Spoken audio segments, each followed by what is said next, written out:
Every day you wake up with a choice. You can either face life's challenges head on or let life happen to you. A few years ago, as a family, we decided to make a change. We wanted to become wildly capable. Now we're on a mission to equip ourselves with the knowledge and skills necessary to thrive. We want to train hard and run fast towards our goals. And we apply this energy to every aspect of our lives. Parenting, business, health, and marriage. This show is designed to explore ways to increase our capacity and enable us to aggressively live out our calling. We don't shy away from challenge. We charge the storm. This is the Wildly Capable Show.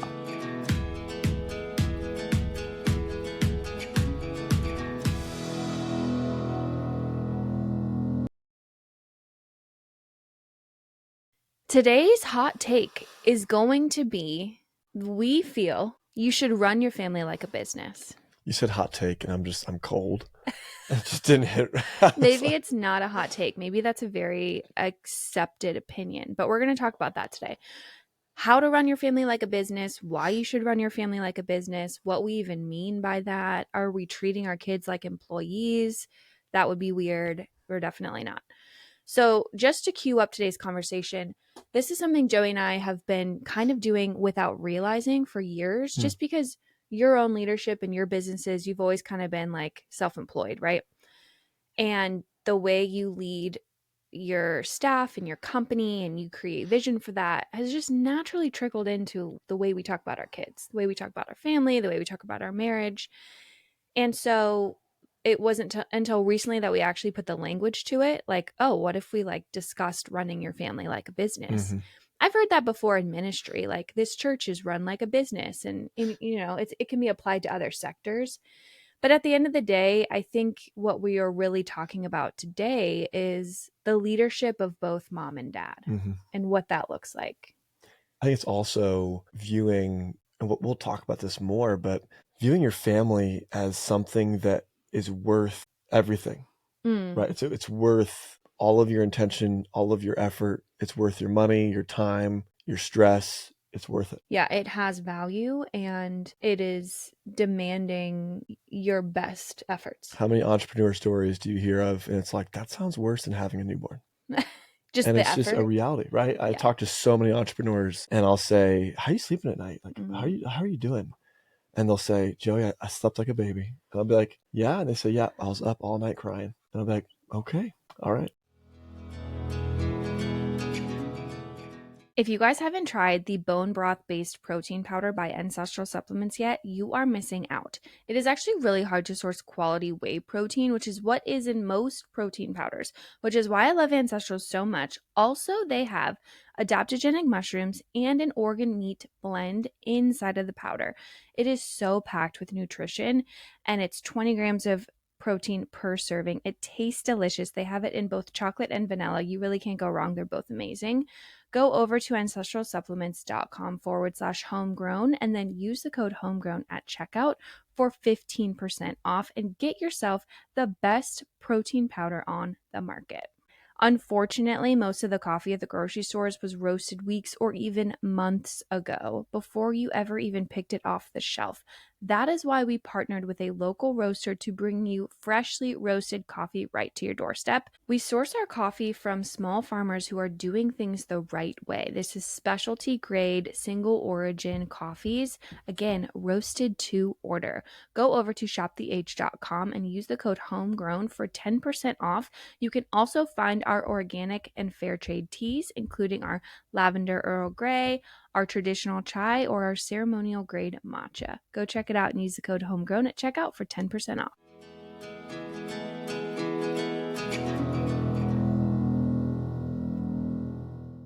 Okay, so to kick off the conversation, I would love to get into stuff we were just talking about earlier when we were sitting upstairs having coffee. Tell me more about what running your family like a business means to you when you first hear that phrase. Yeah, it's starting with a purpose and a vision. That's what it would be for me immediately, right? Purpose for a business is obviously a financial component. So you're utilizing this business as a tool to create the life that you want to have for your family, for your life, right? Like your world. And there's a a vision that you have for it of where are you going with this, right? Because is there a point where you stop? Are you growing forever? Is this a business that's going to impact and change lives? Is this a business or an organization that's going to be creating opportunity for other employees, and how is that benefiting them? And not only just financial, but how am I potentially growing and stretching intellectually, right? So having those goals, that purpose and that vision is the first thing I think of. I also think what we were saying earlier is like it's so common for families to feel like, oh, you have your first kid and then you're just kind of in survival mode. You add additional children, and you might not stop and really define what success looks like for your Mm-hmm. family, or at least you might not do it as soon as you probably should. Mm-hmm. And I think without having that defining thing of like, what would success look like for our family? And I think if you're listening to this show, Joey and I are sort of making some assumptions about like maybe what success might look like for you. You should define that on your own. But I know for us, you and me, it's like we want our kids to uh, follow the Lord Mm-hmm. and understand that He's their Savior first and foremost. We want our kids to be raised up into successful adults. We want them to go off into the world and not have like doubts about their own abilities to be wildly capable, right? We want them to be strong, confident individuals. We want our family to get together at holidays and enjoy each other, Mm-hmm. have a good time. Sure. We want our grandkids to be around. We want to be active with our grandkids. And we want you and I's relationship post this like intense child rearing time to really flourish. We want to enjoy each other. That's why we're building into hobbies now. Mm-hmm. So we kind of have an idea of what success looks like, but we didn't get there over one day. No. And because we've kind of been thinking this way for a while, I feel like it's an evolving statement. Something that can be abrasive, but also I think very healthy, because it demands it leads to accountability, is having measurables. So a business has measurables. Mm. If you have an idea of what success looks like, that means that you can measure it, or you should be able to. Yeah. So a good plan can be measured. Mm-hmm. And so for us, the measurables tend to be around autonomy, growth, and what was the last one? Maturity. And so within those three kind of buckets for you and I, we've got all sorts of different things that we look at that are more granular, but those being the three kind of primaries. Mm-hmm. But we could be looking at, spiritual growth and development. It could be health and fitness. It could be academics. It could be, but it's not like we're not going to put academics as the primary, right? They're all feeding into these three kind of, I'm going to call them like virtues that we're monitoring: maturity, growth, and autonomy. And we just believe that for our kids and for ourselves. And that's our measurement of success. Those are the things that we are regularly reassessing to say, hey, how are we doing? Mm-hmm. So I think that's another thing that I would bring up, that when you're running your family like a business, you're regularly measuring your performance. Mm-hmm. How are we doing? Yeah. We'll get into the details. Okay, so let's dive in, because I think we have three really like critical signs of a successful business that we've been able to translate into family. Mm-hmm. The first is that a successful business, the like senior most staff are aligned. Mm-hmm. So you're aligned as husband and wife. Mm-hmm. The spousal relationship is locked in. You both know where you're going. You can have conversations. I think the most critical thing is being able to have those conversations, because how many times do you sit down with a problem and you feel kind of just like frustrated by it? And then the way you're presenting it to your spouse, maybe then their response is less than ideal, or it's Mm-hmm. not really what you needed to hear.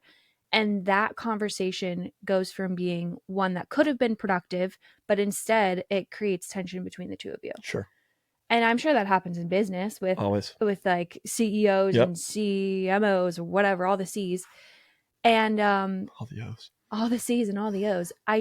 It would be incredibly hard to move anything forward Mm-hmm. without having that first alignment. So for you and I, that looks like regular time in the morning chatting, because it's just 100%. convenient.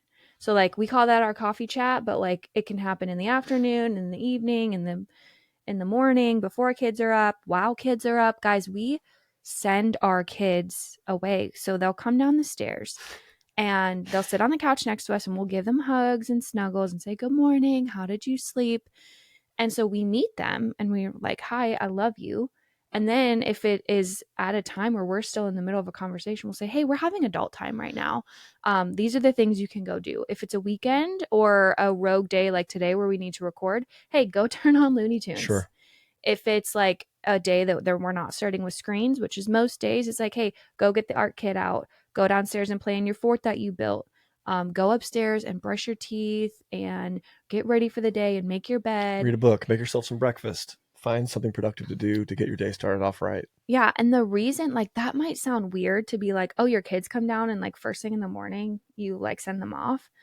And again, we acknowledge that they're down there.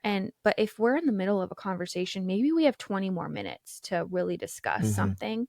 Or maybe we're not even in the middle of a conversation, but like we both have that feeling of like, we need to talk about this thing. It is so important for me and Joey to be aligned, especially going into a new week, that like we will make that boundary and we will say, hey, kids, we love you. It's adult time. And they know that. And really, it's the morning time and maybe the evening that we ever do that. And throughout the rest of the day, like I'm open and available. Always.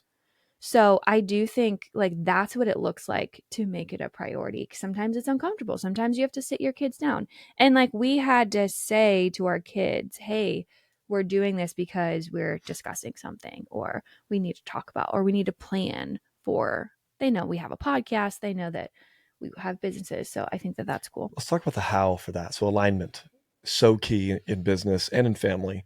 And that's why we're using these sorts of understandings that get regularly innovated and improved in businesses, but don't seem to work their way into parenting, or at least not very many parenting books that I've read. Yeah. And so the alignment is found tactically a number of ways. And you brought up a great one, which is regular communication. So regularly communicating with your team, right? And from a leadership perspective in parenting, your team is your spouse. That's the team.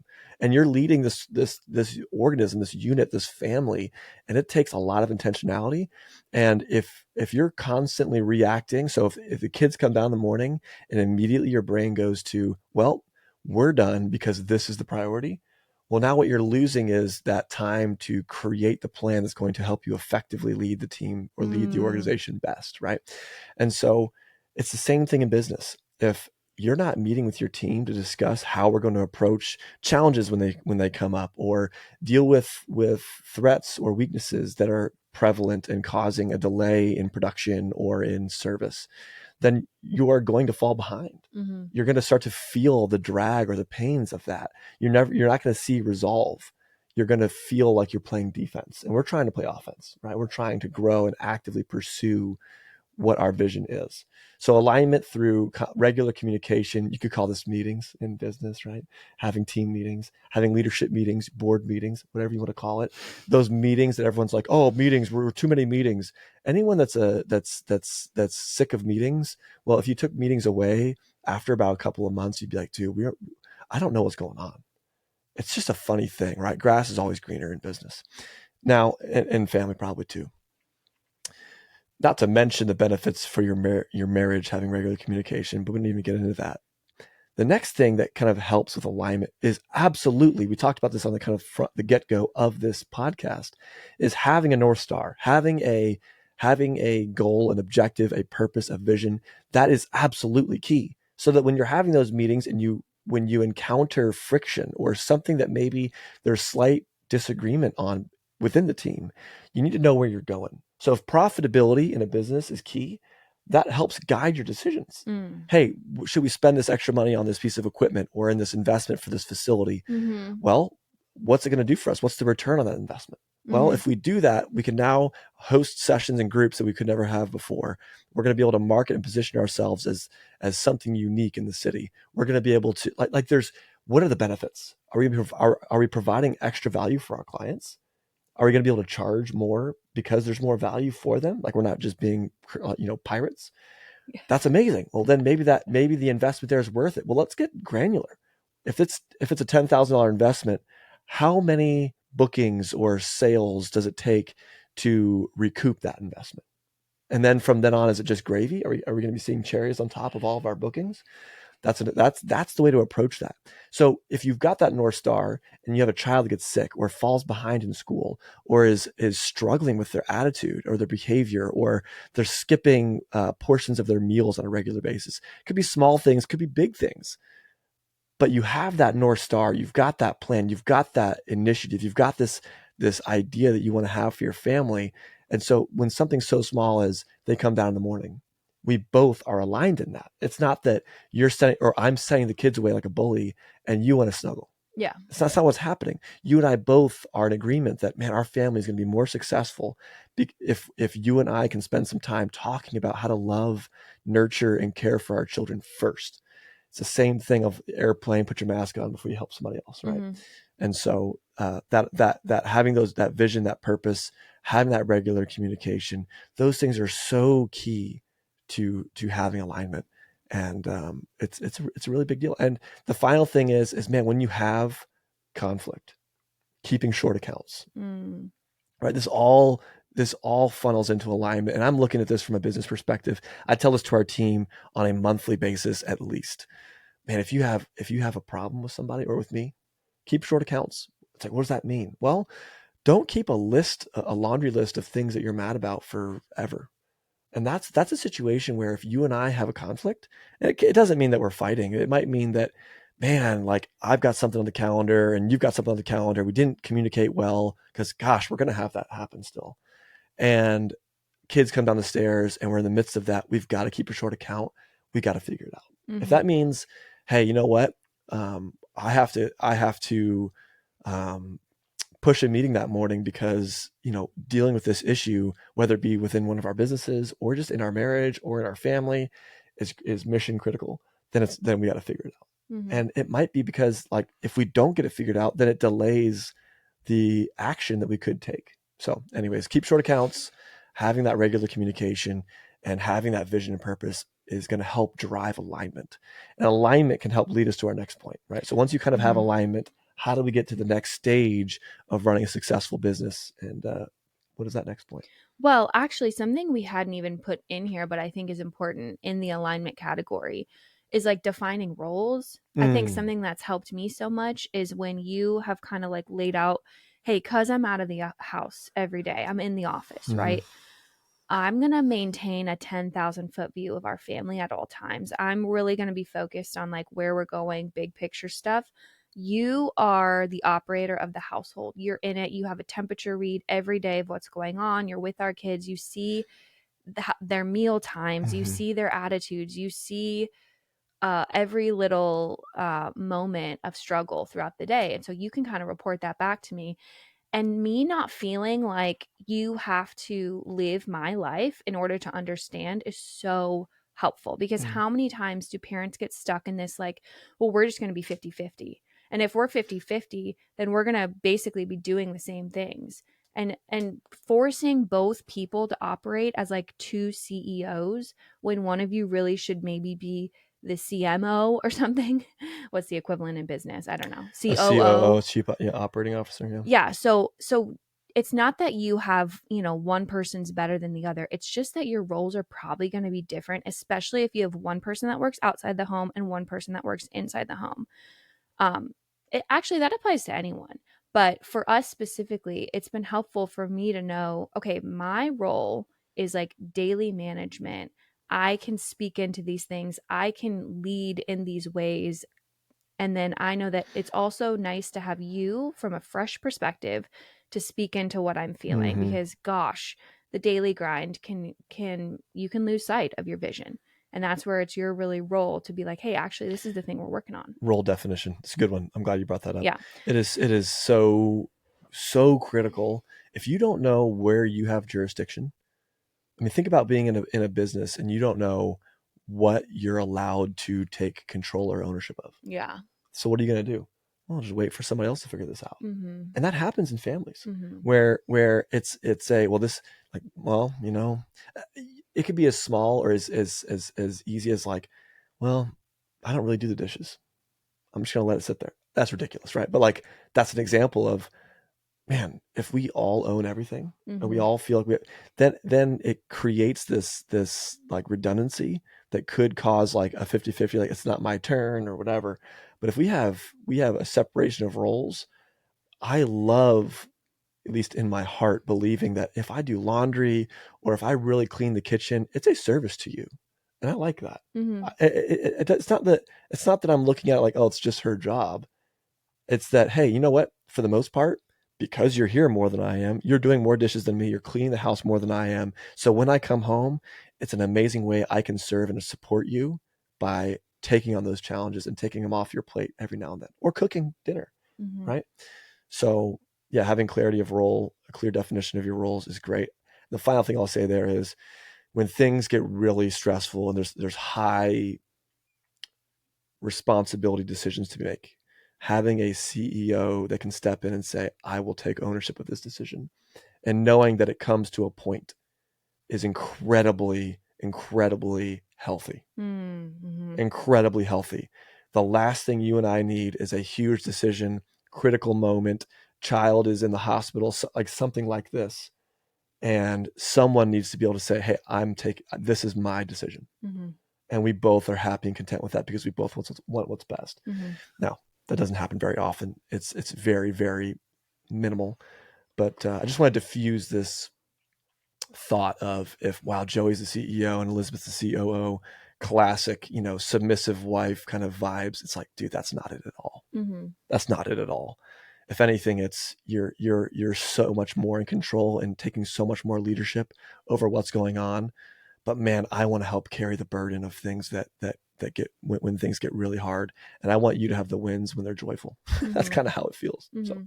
And also in times of like if one of us is out of town, right? We've talked about this too, is you can come in with a fresh perspective and it's almost a nice way for you to see what's going yeah, on what in are the some of these house. rhythms? Elizabeth's gone for a while.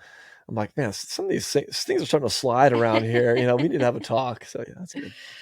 Okay, so the next thing we're going to talk about is positive culture. And you told me the little phrase, culture eats strategy for breakfast. Mm, I guess this is a common phrase with the business it is folk. common in business, yeah. So what does that mean? Like culture eats strategy for breakfast. Culture is king? So imagine I wouldn't say culture is king, because I mean, cash is king tends to be the Oh, business term there. But okay. culture eats strategy for breakfast. Let's talk about that.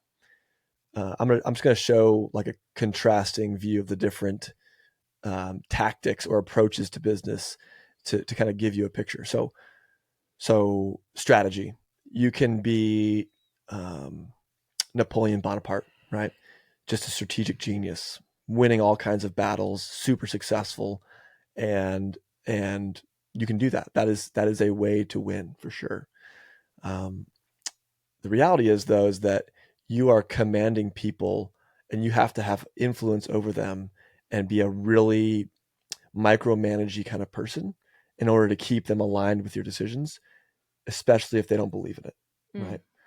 Culture, right? When you have a really successful culture, the example of that would be that, man, you're in a canoe, and you're either the guy that's standing in the back that's watching each individual stroke and yelling at each individual person, and they're all now, because of how strategic you are and how much you're managing each individual motion, they're giving you 50% effort, but it's all very coordinated, so you're doing well.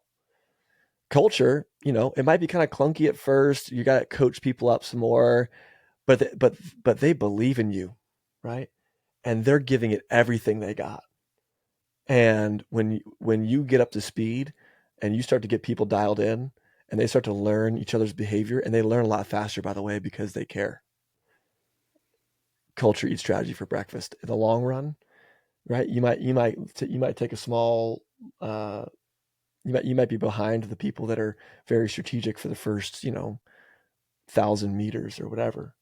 But absolutely, when you're driving a really positive culture in a business, everybody believes in the business and the brand. They're watching each other's backs. This is the kind of reality where somebody's sick, or somebody's out of town or out of office, and so is jumping in to take care of them, because that's what we do. mm, mhm. Whereas these very when culture starts to fade, it's like, it's not my job, right? Or you know what, like they pay me, but like, man, if things go south, like it's not my problem. Mm-hmm. That's what you start to see. Mm-hmm. So culture is very powerful. And when culture starts to fade, you might not even see the problem for a couple months, couple years, but eventually looking back, like what happened? And it's, man, the culture sucks. So absolutely. So applying this to family, I'm just thinking some of the ways that we've been able to do this, I think semi-successfully, is one, we talk about like it starts with us. Culture kind of trickles from the top down. Always. So if we want to have something be a part of our culture, so like for us, hospitality is big. Mm-hmm. We tell our kids, hey, if we're having unusual guests over, because we have like our normal people over all the time. Yeah. But if we're having unusual guests, like, hey, we walk through like, hey, what's a good idea? Like we should probably have like the bathrooms be pretty clean, and we should set the table a certain way, and like let's train them up in hospitality because we want to be hospitable people. We want to have an open door policy, etc. Fitness is a big part of our family culture. We want to like run fast towards just having strong, capable bodies. Mm-hmm. Like that's what we want. And so it's something that we model from the top down. We also, and food falls in there obviously too. We really focus on our diet, and we have conversations about that, and we teach our kids, the importance of real food, and we still celebrate with like delicious treats, but it's all within the context. Remember that culture is also very defined by the like values of a business, right? Mm-hmm. So for a business, you're going to identify a purpose and a vision, then you're going to have values. Mm. And so that's where we get into, for you and I, we often talk about grit in our family. Yeah. And what does that mean? Well, grit means being able to put, in my opinion, put your physical feelings and emotions and be able to put your mental decision making above that. So this doesn't mean make yourself suffer, right? We're not talking about David Goggins here. While there's some inspiration to be found there, I don't want my kids to hurt themselves. I want them to sit down to a meal that they're not super excited about. Believe it or not, it happens in our home. Anyone with kids is out there going like, oh yeah, like, made them their favorite meal, quote unquote, and they don't want it They're like, I anymore. don't want that. Exactly. I want something different. And so oftentimes, as a part of that culture, as a part of that value, we will sit down with our kids and say, hey, I'm not telling you you have to eat this because I'm worried about your health. I'm not worried about I don't think you're going to die. I don't think you're going to become unhealthy. It's not that, I don't love wasting food, but I'm not even looking at you and being like, hey, you can't waste that, so you have to eat it all. That's not my approach. My first approach is, hey, I just want to see that you can try something even though you don't want to. I want to see that you can eat this meal even though it's not the first thing you would have picked. I want to see that you can do it. And then if you can do it, one, I'm not going to sit there and make you force feed you and stuff it down your throat. I'm just going to say, hey, listen, I'm glad you tried it. And it starts off with, oh, man, I really don't want to. Maybe I take a bite, to the next time. And it develops this muscle of, hey, you know what? I know I got to. The next thing is autonomy in our family, right? I'm just naming off our values. I'll stop because I don't want to ramble too far. But then growth. So not to get way into it, but autonomy and growth are big ones for you and me. Easy to understand. I'm assuming people understand what autonomy means. I'm assuming they understand growth, but we want our kids to be chasing those things. Hey, I can do it. I want to hear that from my kids. I want to hear, can I try this? Or I'd like to have a big goal for my birthday that I can take on a new challenge. So those are some big values that we have, and those help drive culture. And by the way, modeling, like you said, if I'm not chasing big goals, if I'm not doing things that I don't want to, if I'm, Oh my it gosh. starts from the top down. Yeah. If I walk in and I want my kids to be disciplined with their technology, but I show zero discipline with my technology. If they make a mention of like, hey, it seems like you're on your phone a lot, Dad, and I don't just put it down and say, hey, you know what, you're right. If I don't do that, man, why am I expecting them to do it? Mm-hmm. So anyhow, those are some big ones for us. Values drive culture, and it comes from the top down. You got to model it. I think your interests too can shape culture, and it can be something as like meaningless as your taste in music. Mm-hmm. Like I know we've really tried to share our taste in music with our kids, Now, there's some stuff we won't let our kids listen to. But I mean, like, it's just been fun to see our kids enjoy the same music and movies and TV shows. And when they become age appropriate, we share those things with our kids. We just recently watched the whole series of Lost with our 14-year-old, and it was like such a bonding season of our Sure. life because there was like 1,000 episodes of that. And I think that is something that's like not every little thing in your house has to be catered towards your kids. You know what I've never put on the TV is like uh like, well, maybe not never, but like the kids jingles, right? I don't usually turn that on in the car unless it's like an emergency moment and we Hmm. need a Five Little Hmm. Monkeys song.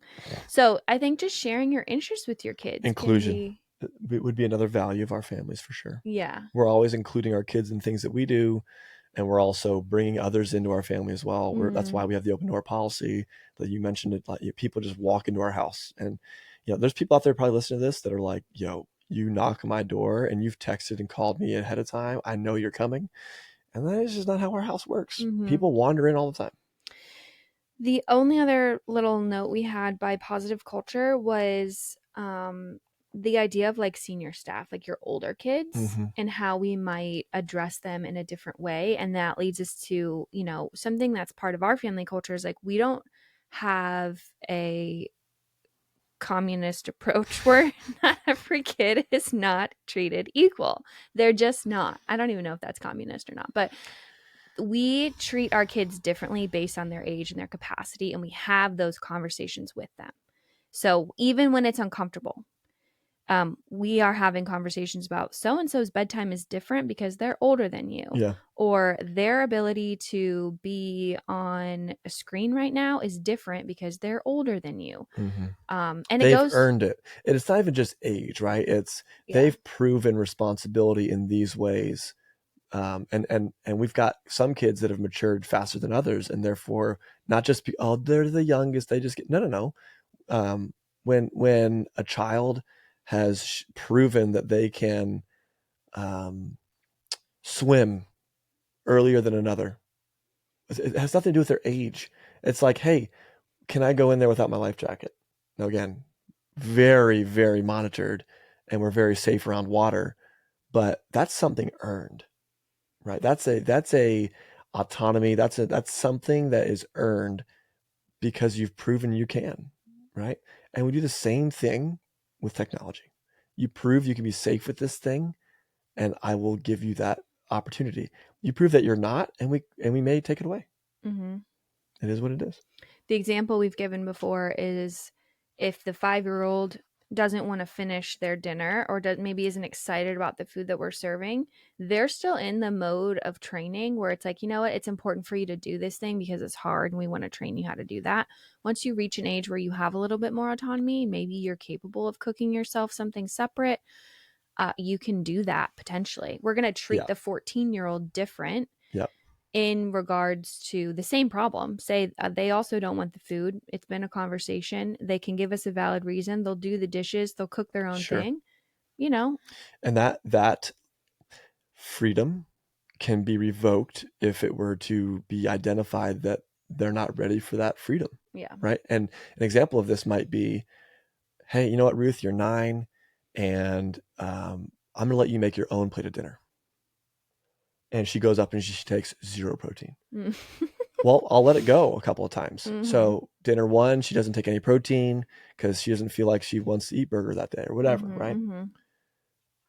But the like you just said, when you're a 5-year-old and you're complaining about your food every day, you're still in a stage of learning about what's nourishing to my body, understanding macros, understanding how I feel after I eat too much sweets. There are mistakes that you're going to make, and you need to be coached. Yeah. Therefore, I'm going to be micromanaging you more. Whereas when you're 14, just like you said, I don't, when Sophie comes down the stairs, she might ask me to make her a plate, and I will. But I'm not looking at her and saying, you cannot get up from your place until every piece of food on your plate is gone. I trust her to know that she's going to eat the right amount of food. She's not going to be wasteful intentionally, and that she's going to ensure that she's choosing the right foods when they are provided for her. Mm-hmm. So Yeah, I love that. We don't treat each child the same. we don't. We're not. Yeah. The final little point is the business term, the SWOT Mm. analysis is easily applied and I think so powerful in the context of family. So, walk us through what the SWOT analysis is. Well, we talked about it at the beginning a little bit, or at least I did, and it's having measurables, and why would you measure something when it's ongoing in a business or organization? Well, you want to know, how am I doing? Are we doing okay? Yeah. Are things growing? Are they, like, we've established these values, we've established this vision, we've established this purpose. Are we doing it? Are we progressing at all? And the thought is, the SWOT analysis is a very cheesy thing that if you go to business school, you're going to hear about it and you're going to think, I'll never use this. And then you run a business for a while and you're still kind of resistant because it seems very cheesy. And then ultimately you're like, actually, I'd like to know, right? I'd like to know what so SWOT, spelled SWOT, stands for strengths, weaknesses, opportunities, and threats. Okay.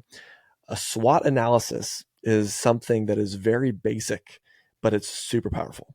And so you'll basically sit down with your leadership team or yourself, depending on what your situation looks like. Oftentimes, for my businesses, oftentimes I will sit down and do a SWOT analysis alone. And it's okay. It's healthy. Spend time. You got to set aside time for a SWOT analysis. It cannot just be like, as I'm walking out the door, hey, by the way, I was thinking about the SWOT analysis and here's a threat. Could be, but like ultimately it's probably better if it was dedicated time and effort and energy to really think through each individual category. Strengths, right? Where are we strong? And why do we want to know where we're strong? I don't know. It's your prerogative. You want to lean into that? Well, I know so-and-so has been really good at dancing and shows a lot of desire for that. And she lights up. It's positive impact for her. There's physical like gains there. She's seeing growth and opportunity. It's a strength. Let's get her in dance, right? Our family is really strong at hosting and entertaining, right? We're really good at that. We're strong in this current season. We are strong at, XYZ. Let's do more of that. We're aware of it. We're aware of our strengths. Maybe traveling is a current strength of yours as a family. Well, let's travel more because it's a strength. We have the flexibility. We have our kids are at that age where they're not like with their own spouses or wanting to be with their friends. It's a strength. We can do that. Maybe the strength is that, movie nights are a good way for us to have fun because of our age gaps. And just, looking for ways to lean into your strengths to continue pursuing your mission, right? That's what they're for. The strength is not for making your life easier. That's what really needs to be taken down. Is like, if you look at your business, where's our strengths? Well, our strength is that we have a really solid team that's good at that handling high capacity or high volume of work because we're more senior in this season. We've got a lot of people that know what they're doing. And we've got a number of employees with very few open positions. We're not really hiring right now. We're really well staffed. That doesn't mean, well, good, let's just coast. It means let's get some more. That means, hey, we're really well staffed. Time to ramp up sales. That's what that means, right? It should be an indicator of this strength now should allow me to perform this way. Weaknesses. This doesn't mean only, right? This doesn't. You're trying to be strategic and tactical when you understand what your strengths, weaknesses, opportunities, and threats are, to try to get you to your goals. So it really becomes how you best interpret them for you. But a weakness could be in your family that, man, we've got a baby in the house. Not that it's a bad thing. It's just a weakness. Yeah. Traveling is not a good thing right now for us. It's not as easy. You and I are recently coming out of conversations where traveling is hard and the conversations are tough. And there's people that are in different seasons and we want to travel together. And so rather than saying, oh, they don't understand and just being a victim and acting like everybody's out to get us, recognizing, no, gang, hey, listen, family, we're going to do our best and we should be better at this. And we're in a season right now where this is a weakness for us because of our business growth, our investment in different opportunities, our kids' age gaps. Traveling is a weakness. When so-and-so asks us to go to Florida with the family, it's like, man, why am I not excited about that? Well, because it's a weakness of ours currently. Not because we don't want to do that or we don't like the family. It has nothing to do with it. It has nothing to do with it. Hey, we're going to the lake. We're all excited. Why aren't you guys there? Why aren't you guys coming for, 6-7 days? It's because it's a weakness of ours right now. And we'll be in a different season another time where it will be a strength. Mm-hmm. And it'll be like, we're going to be the ones that are there all the time and looking around at everybody. Where are they? Opportunities. Where do we have opportunities for our kids, for our marriage, for our family, for our business, whatever, right? Opportunity could be, hey, we've got the Homegrown platform and we want to speak to these folks to help us understand this thing about parenting. Or it could be the opportunity of, hey, we have a 14-year-old now. And so there's an opportunity where we could get her working and help her develop and grow. It could be an opportunity. Any opportunities are things that you're not currently doing that you could in theory do. And you may decide on which opportunities to go after based on your strengths and weaknesses. Mm. Threats. This is an obvious one. Okay. Threats could be weaknesses, but there might be weaknesses that are less of a threat than others, if that makes sense. For example, a major threat in our household, also opportunity, also strength, right? You could define it a number of ways, but we have a pool. So Yeah. we own a house and we have a pool in our backyard. Could be a strength for entertaining. Could be a strength for kids getting out and being active. But it's also a threat. It's a threat because, man, if you have a child that's weak at swimming, that's a threat. And that is a big deal. And so it's like, let's identify those threats and we need to mitigate that risk. What does that look like? Well, what kind of investment do we need to deploy and to ensure that our kids are safe? Well, let's lock the doors, make sure they can't get out there on their own without our supervision. That's important. That's a process. Another process and protocol is having regular discussions about safety with our kids to ward off that threat, mitigate that risk. Hey kids, what happens if you fall in and you can't swim? And it's like, why do we keep having this conversation? Well, redundancy is a process that can help ward off the threat. Mm. Let's be redundant. Let's say it over and over and over again. Let's help them memorize this idea of being safe around the water. But then you can also play offensive, right? Those are defensive measures, but you can have an offensive approach, which is get them in swim lessons. Let's get them water. Let's get it so that if they fall in, they're good to go. I don't want them to fall in, but if all else fails, all the protocols that we've put into place to protect our children fail, let's have them be able to swim. So let's get them in swim lessons. And again, gang, this is a thing that's very real for us. We've had these conversations. It's each individual child because we've had the pool since they were all little and they all learned to swim in this house. But we invested money that we maybe didn't even have at the time to get our kids ready to swim because it's that big of a deal to us. Mm-hmm. It's a threat. There's other threats, right? There's technology as kids get older, right? 14, 15, there's going to the friend's house and what's going on there. There's going to the amusement park and how do you manage that threat, right? It could be, well, they've got phones or they've got, have we had discussions around talking to strangers and taking safe routes as you walk to different areas and understanding monitoring your surroundings. There's ways to ward off different threats for different ages. Newborns are easy, right? Because they're so regularly pounded into your brain. The threats are obvious. But it's, hey, there's all this stuff around back is best and don't put them on their stomach until this time. And the car seats that you're installing and the again, very important stuff to consider, right? Don't drop the baby, right? Who hold them when yeah, these are all different, really powerful things. I would say when to deploy a SWOT analysis. When you start to feel stagnant, when you start to feel like things feel pretty good or things are really rough, those are both good times to deploy a SWOT analysis. You can be in a really good rhythm and not realize because of blind spots that something is actually maybe needing to be addressed. Mm-hmm. And I'm not saying that, I'm not being judgmental. I'm saying that's my experience. My experience has been that in business and in family, but I do it in business a lot more regularly, that when things are starting to feel pretty easy and you're in a good rhythm and things, well, a threat could be, what if that staffer were to leave? Mm-hmm. I should write that down. Well, what would I do? Oh, I guess I didn't think about that. Well, I would need to have a training protocol. I would need to have a way to offload their client list onto another staffer or myself. I would need to know what projects they're currently working on. like all of a sudden you realize there's a lot of blind spots there that like I'm at risk because I haven't planned for this yet. Now they might not be leaving right now, but it's the same thing of like my kid might not be falling in the pool right now, but it's something we can work on. Same thing for weaknesses or opportunities. It's like, oh wow, we've got things are easier and things are good and we got a lot of money in the bank and oh, there's this opportunity. Oh, I wonder if we should go after that. I wonder if we should expand or launch that new item or whatever. So regular SWOT analysis, monthly is probably good to go. If you're in a really chaotic season and things are happening really fast, maybe every other week. I think once a week would probably be pretty aggressive and maybe too much. You almost want to be able to let decisions and plans you put in place breathe enough to see if they're going to be successful because, being consistent helps. But anything else on the SWOT? I mean, I think maybe I'm talking about them too much.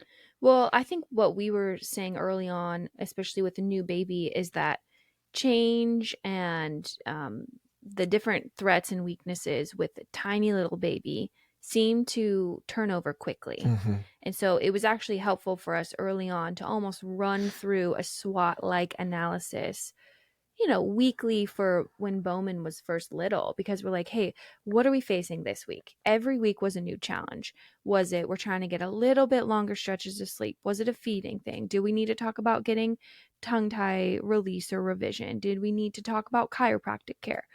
And so we felt like things were moving and constantly turning over faster when he was really little. And since he's continued to grow, that has slowed a bit. And then we noticed, like, contrast that with the oldest, right? We wouldn't be making such harsh decisions on a weekly basis necessarily with the 14-year-old, Sure. because we would need to let things breathe. We even have had times where we're like, hey, we know that we're gonna make this action, but we're not gonna actually do it for 3 days, and we're just gonna simmer. We're gonna let it simmer because we need to make sure, one, we need to pray about it. Two, we need to make sure that we're not reacting out of anger or frustration. We want to be able to sit down and explain this decision to her. And so it's almost like it depends on the ages of your kids, but we've seen that with babies, things can go a little quicker. With older kids, you really need to massage out what that plan is going to look like. And I would say you can even do a SWOT analysis like for yourself, or like, what are my strengths and weaknesses and opportunities and threats? Sure. I would hesitate from like pointing at your spouse and being like, hey, I went ahead and did a SWOT analysis for you. Yeah. I just want to walk you through it. These are your weaknesses, sir. Yeah, I wouldn't do that. That's funny. Now you could do it as a couple and be like, hey, as a couple, we don't connect enough. We should do that. Yeah. A threat of ours is that a lot of our conversation is really logistic. We don't have a common hobby. This isn't ours, but like this could be an example. You're saying theoretically. Theoretically, like we don't have a hobby. We don't have something we're enjoying together. It's not necessarily hurting us today, but long term, that could be a threat. Yeah, exactly. And hey, let's start trying things together. That's an opportunity. Right. Let's try this. Oh, we didn't like that. Cool. Well, let's move on to the next thing. Yeah. Let's go for a run together. Let's go get a workout together. Let's try pickleball. Let's go try pickleball. I don't know what people do. Bike riding. Yeah, all of those things are great. And so this whole idea of like, you look at your kids, you analyze where you are, you put a plan in place, and then you circle back. And maybe you even have the conversation with your kid. Hey, we would love to encourage you in your pursuit to learn how to read better. Sure. Let's get that going. And you circle back. That is kind of what we like to call this thing of adaptive parenting. Yeah. Because Joey and I we've never really settled into any of the like existing parenting philosophies, because we feel like while it might work for a certain age bracket, it didn't really apply as our kid got older, or vice versa. And so instead we were kind of like, well, we need this thing to like regularly be evolving. Yeah. And we don't just want to say like, oh, constantly change your strategy, but instead adapt to the needs through working through a framework where you are being intentional. You're sitting with each other first and you're having the conversation. Then you're analyzing your family, and then you're letting your family know. Like earlier this year, Joey was like, hey, holidays, we hit it hard. We celebrated really well, but like we need a sugar cleanse. And so you said all of January, we're doing no sugar. No maple syrup, no honey, no sugar, no nothing. Fruit. And that was it. And we did it as a family, and we sat our kids down and we explained that and we learned from that. And that was just a silly little example, but like that kind of came out of this SWOT analysis conversation. It's so true. I love that. It's so good. Yeah. Anything else on running your family like a business? I'm Well, sure we'll talk about this later. walk us through again the points, just so people can kind of, if they're kind of making mental notes of how to deploy this in their own home, because I believe the order of this is important. Yeah. You don't want to jump into a SWOT analysis because here's the deal. Now I'm just being real. Yeah. At the end of the day, businesses have a very, especially when you're starting a business, if you haven't done any of this yet, it is important to do these things in order because they build on each other, right? Having that alignment, right? I think that's number one, through a vision and a plan and a purpose of why we're doing what we're doing and what we're doing this for, where are we going? Having that alignment is key. Okay. Don't do a SWOT analysis if you guys aren't regularly communicating. You can use a SWOT analysis as something to start communicating, but alignment is key. And alignment is found through a common destination. Okay. And identifying your roles. I think that one's big too. Mm-hmm.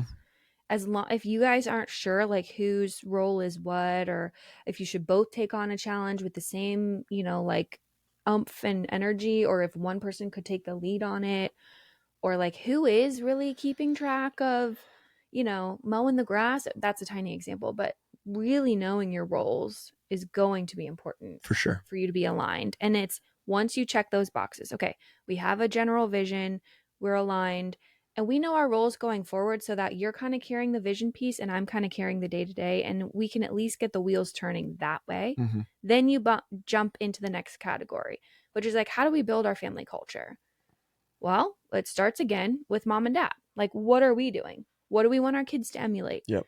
What kind of culture are we presenting? Are we constantly walking around frustrated, talking about how hard it is to parent our kids, but like, we're happy, we're a happy family culture? Yep. That doesn't work.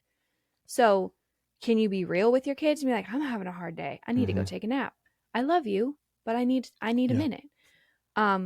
Teaching and modeling that for your kids and building your culture. Identifying what you want your culture to be. Again, I keep going back to like this idea of like setting a goal. This is how businesses work. Okay. It's very intentional. There is no like, well, we want a good culture. Well, what does that mean? Right. That's what a business would say. What is a good culture? And that's why these things called values in businesses are there, because that's what defines a culture. If somebody is acting outside of the values boundaries, it should be obvious and weird. And it's obvious and weird because it's being modeled from at the top. So create some values of who we are as a family. What are those values? Well, we value autonomy in our family. We value inclusion. We value growth. We value grit. These are the things that we value. And so looking at those, it helps define who we should be when we're modeling this behavior for our kids and for each other. You model it for me and I model it for you. Mm-hmm. And then once you're there, you feel like your roles are defined, you've got a vision, your culture is being built. That's when you start the regular repetition of the SWOT analysis. And it's not something you do one time. It's not something you do once a year. I think I like what you said, like maybe once a month, depending on your season. For sure in business, I said this to you the other day. It's like in business, it'd be very inappropriate for there to be an ongoing problem that expands past a quarter. So past 3 months, and you're like, dang, we're still low in sales. We just went the whole quarter that was low in sales. For sure. We didn't cut any expenses to compensate. Yeah. We didn't talk to the staff. We didn't implement new measures to grow sales. Like that would be so inappropriate. But how often are you facing things with your kids? You're like, wow, Ruthie is still like only grabbing like carbs for breakfast, and we really need to work on that for her in the morning time. Well, 4 months is a long time. Don't let things go that long. I like what you said about keeping short accounts with people, but also like I think that applies to the everyday issues you find in your household. And that's the thing about doing a SWOT analysis regularly. And again, for your children, it can absolutely look like that. Like, where is so-and-so really gifted, and can we continue to push this child? And where does this person need some help or some growth or some coaching?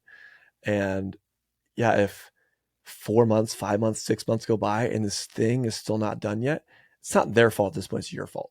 You need to change how you're addressing that. Now, again, I don't want to get destroyed in the comments of this because of saying that, but because there's obviously challenges that go beyond they're a picky eater, and there's so I want to put a caveat there. Obviously, I know that some children have special needs of some form that go outside the Bible. I'm talking regular day-to-day parental challenges. Mm-hmm. Okay.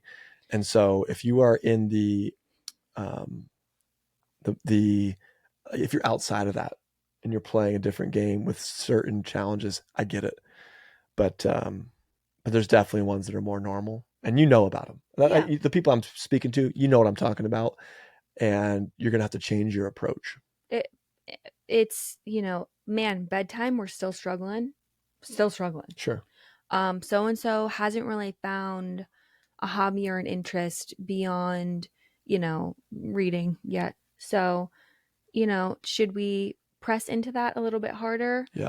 We really feel like you need to practice being an interesting person and learn about things. And what hobbies can we encourage this person to partake in? Or, yeah, maybe it's food and diet related. Maybe it is. Attitude, outbursts. It could be breakdowns. It could be tantrums. It could be unwillingness to play well with others. There's so many things with kids that they go through, and I believe that solid coaching and being aware of those challenges is a very healthy approach. And I'm not saying it's going to be easy or that it's going to be a layup, because none of this is. But being aware of them and taking an offensive approach rather than a reactionary approach is typically a much more effective option. Yeah, and I do want to say, if you have a problem that persists longer than 3 months, that is a really good indicator that it might be time to bring someone else in. Sure. Yeah. Well, let's be real. All of these things can be bringing an expert, bringing in a third party, talk to somebody. Pay for the swim 100%. lessons. Like we pay for swim lessons.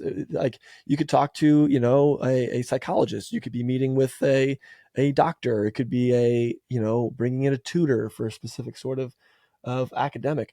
Yeah, totally. I'm glad you said that. Totally agree that none of that is a failure. You have these tools. Rather than being resistant to them because they make you feel like a failure, be quick to activate a tool, because at the end of the day, you're investing in the success of your child. Mm-hmm. It's an awesome thing to invest in. Mm-hmm. It's worth every penny. The return on that investment is 10x plus. It's such a good investment. Mm-hmm. Yeah, I love that. I'm sure we'll talk about this topic more as we go on, but we really wanted to hit this early on because it's just been something we've been talking about a lot. Mm-hmm. I really love this comparison of like running your family like a business, because it gives you a good roadmap Yeah. for how to determine the success of your efforts. We want this to be so practically like actionable, right? You can take these ideas and literally today, as you're hearing this, start parenting your family with more control towards things that are going to lead you towards joy and success. Mm-hmm. I think it'll improve your marriage, and it improves your family, and it gives you control over the problems that will inevitably occur. Mm-hmm. Yeah, I love that. All right. Until next time. Until next time, friends.